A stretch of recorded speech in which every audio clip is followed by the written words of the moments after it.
All right, welcome back to WMAC Now with your host Chuck Stevenson, coming at you tonight with a special event preview. So we're going to, and I hope I don't butcher this, Praha in the Czech Republic for Oktagon number 26.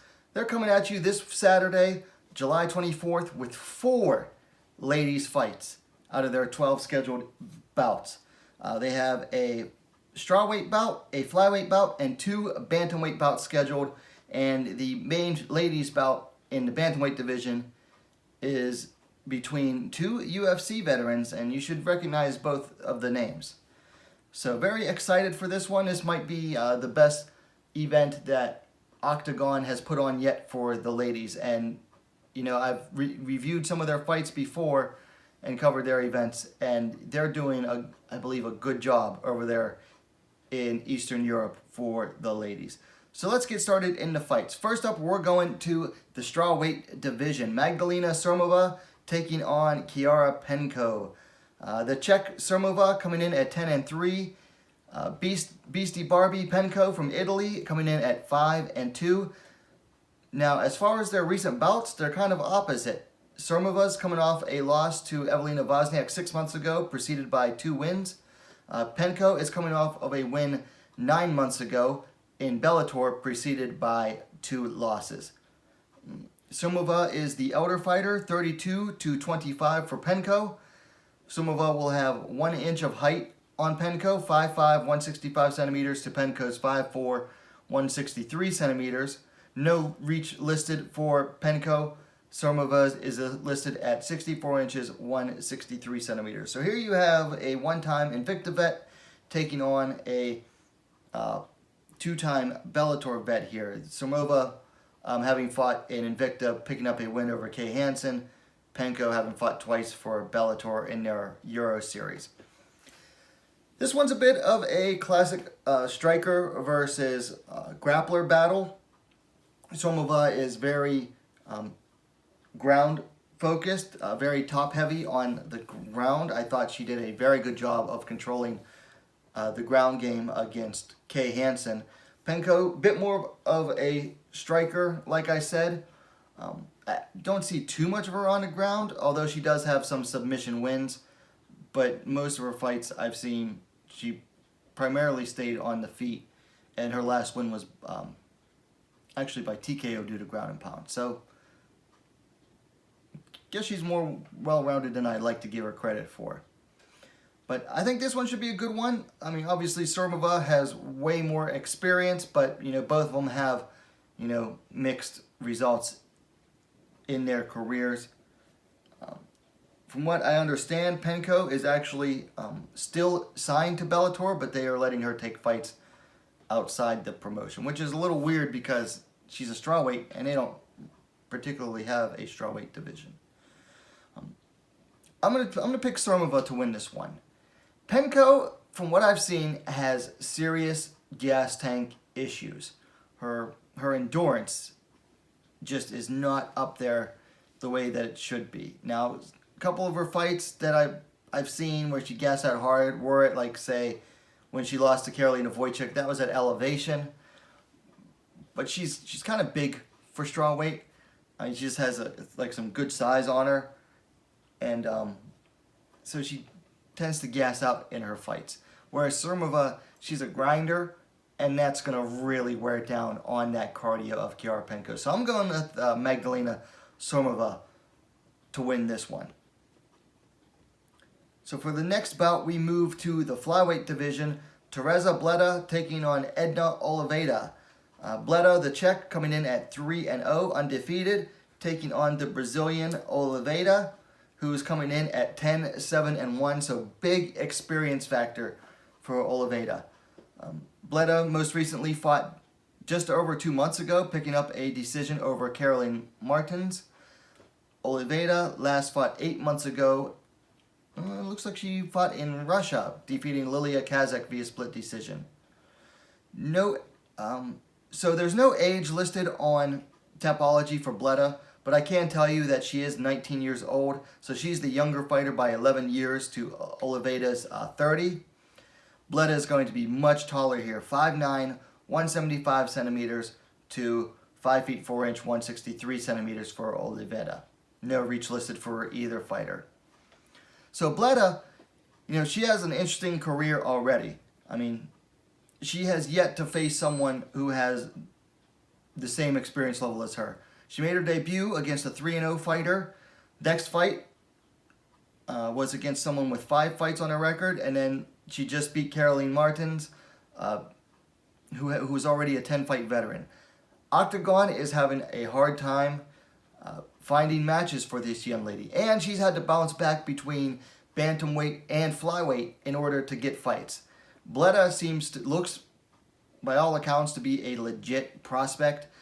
Her striking is still a little sloppy, so she could definitely clean that up a bit, but like I said, she's only 3-0. But where she really excels is on the ground. Very good takedowns, very strong, very fast, and she has a serious killer instinct, always looking for the finish in her fights. Oliveira, couldn't find any of her fights particularly easily, so I can't really go too much on her, but she's, 18-fight veteran, so she has the experience factor in spades in this fight. So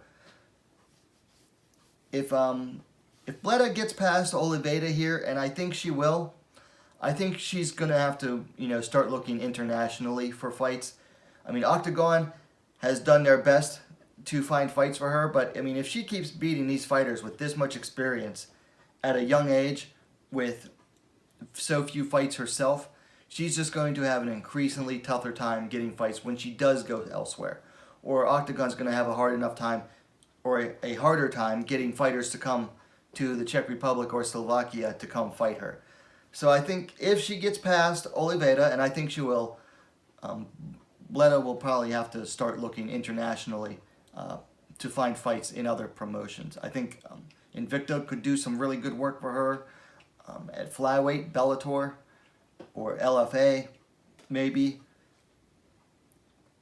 Could even head towards Asia, but she definitely needs to start looking outside of her local area for fights. I mean, like I said, she looks, for all intents and purposes, to be a legit prospect at only 19 years old and 3-0.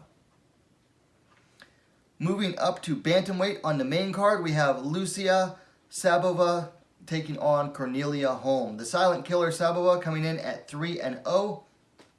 Connie Future coming in at 4-3. Szabova last fought Christina Neda, picking up a TKO due to high kick just under 4 months ago in Oktagon.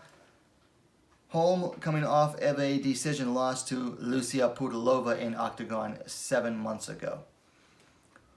Holm is the elder fighter, 33 to Sabova's 23. And looks like Sabova will be the taller fighter, 5 feet 8 inches, 173 centimeters to Holm's 5 feet 5 inches, 165 centimeters. Sabova is another one. She looks to be a legit prospect. I mean, 2 wins by submission, and then another win by knockout. So on the feet, so she appears to be very well rounded. And Silent Killer is a good name for her. She seems very like a quiet type of person, seems very demure, but when she gets in the cage, she is a murderess. Holm has, she has a bit of a mixed record, but she's beaten some alright competition in some of her wins. She's definitely a veteran of Oktagon. She's had multiple fights there, so they keep bringing her back because, she's entertaining, and she is a good test for prospects like Sabova. So this should make for a really good one too. My pick, I'm going to go with the Slovak in Lucia Sabova to win. And then finally, looks to be the co-main event, a battle of UFC veterans at bantamweight. Lucie Pudilova taking on Talita Bernardo. Taking a look at the stats here.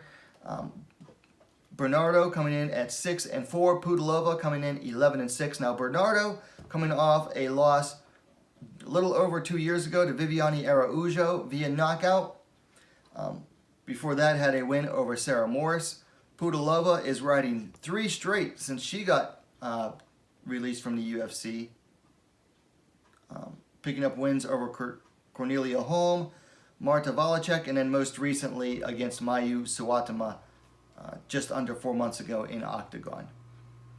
Bernardo's the elder fighter, 34-27 for Pudilova. However, Pudilova is the taller fighter, 5 feet 8 inches, 173 centimeters to Bernardo's 5 feet 4 inches, 163 centimeters. But interestingly, Bernardo just edging out on the reach here, 68 inches, 173 centimeters to Pudilova's 67.5 inches, 171 centimeters. So, I think if you're watching this, you should be familiar with both of these two. If not, go watch some of their fights. Pudilova is a non-stop action fighter. I mean, she's really just a fun fighter to watch. She's just always bringing the action. She's always in fun fights. I mean, her fight against Irene Aldana at Bantamweight in the UFC is definitely within the top 10 to 15 of the best women's fights ever. I mean, that was just a back and forth, all-out war between those two ladies. And she's always in, tough fights, just always, going for the action, always looking to put a hurting on her opponent. And that's why she's so popular. I mean, even though, some of my reviews and stuff talking about her just from Oktagon, which is, a very regional promotion, but they get good views compared to a lot of my other videos. So Pudilova, she has a following, and I definitely understand why. Bernardo, she has a lot of trouble on the feet, but she is no slouch on the ground. Her fight with Aldana was a very close one. She was getting outclassed on the feet, but then in the second round took Aldana down and was able to fairly control her, Aldana, on the ground.